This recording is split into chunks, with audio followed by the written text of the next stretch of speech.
we're in the middle of the process, the middle of an open enrollment period that extends to March 31st.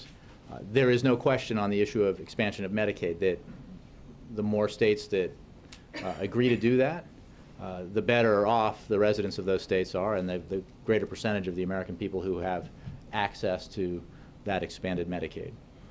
And I would note that there are a number of states with Republican governors that have already taken action to expand Medicaid, and that's certainly the right thing to do for the citizens of those states.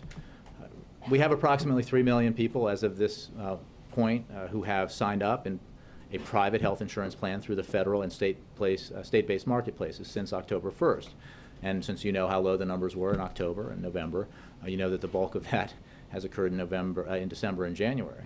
Additionally, and this goes to what you were talking about, between October and December, over 6.3 million individuals were determined eligible to enroll in Medicaid or CHIP. Now that those numbers are, CMS has the details, reflect, I think, people, in some cases, people who are already in Medicaid re-enrolling, but it also reflects, I think those numbers reflects the expanded Medicaid that we've seen in those states that have taken action to expand Medicaid. So how are we doing? I think that we're making significant progress.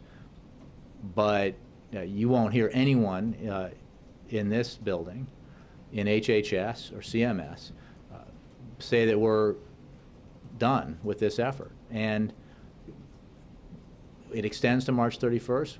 There's a lot of work that needs to be done. There's a lot of attention that needs to be paid to making sure the website is functioning effectively, making sure that as problems arise, if they do arise, that action's taken to resolve them on behalf of those Americans who are clearly seeking insurance. But having said that, it's certainly the case that we are seeing a website and marketplaces, the federal marketplaces, functioning much more effectively than they were early in this process, and that's, believe me, a welcome development. Last one on